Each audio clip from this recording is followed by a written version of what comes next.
স্নিগ্ধ যোগাযোগ। উপস্থাপনায় অনুশ্রী প্রতিহার।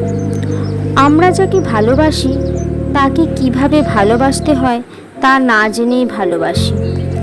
কাউকে কিভাবে ভালোবাসতে হয় তা জানতে হলে তাদের বুঝতে হবে। বুঝতে হলে আমাদের শুনতে হবে।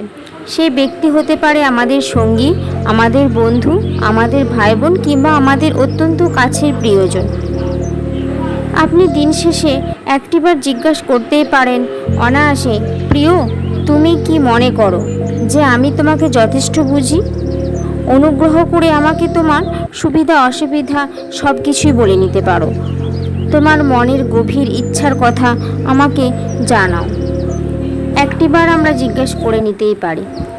এভাবে অন্য ব্যক্তির হৃদয়ে আরেক ব্যক্তির হৃদয়ে রাখার এই যে পদ্ধতি, তা মানুষকে অনেকটাই মানবিক করে তোলে। আমরা একটা বাচ্চা শিশু যখন স্কুলে প্রথম ভর্তি হয় তার কাছ থেকে আমরা যেমন সমস্ত কিছু জেনে নিই একটু একটু করে, সেরকম একটা মানুষ যখন অফিসে যায় বা অন্য কোনো কাজে কর্মে নিযুক্ত হয় তার সারাদিনের কী হলো সেটুকু আমরা মানবিকতার খাতিরে জেনে নিতেই পারি। ডিপ্রেশন একটা বড় রোগ হয়ে দাঁড়িয়েছে আজকের মানুষের কাছে।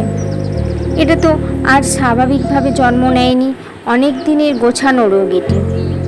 মানুষ যতই নিজের প্রেমে পড়ে ততই সে একাকিত্বের প্রেমে পড়ে। একাকিত্ব ততটাই ভালো যতটা আপনি সহ্য করতে পারবেন। তাই ভবিষ্যৎ প্রজন্মের কাছে আমাদের অনেক বেশি উজ্জীবিত হওয়ার শিক্ষা দিয়ে যেতে হবে, যেন হৃদয়ে রাখার সাথে সাথে হৃদয়ে কান পাতারও একটা শিক্ষা আমরা ভবিষ্যৎ প্রজন্মকে দিয়ে যেতে পারি।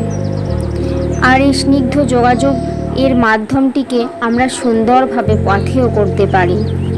এই সুন্দর পথে যেন একে অপরের আসা যাওয়া থাকে, যেখানে না থাকবে কোনো বাধা, না থাকবে কোনো কলঙ্ক।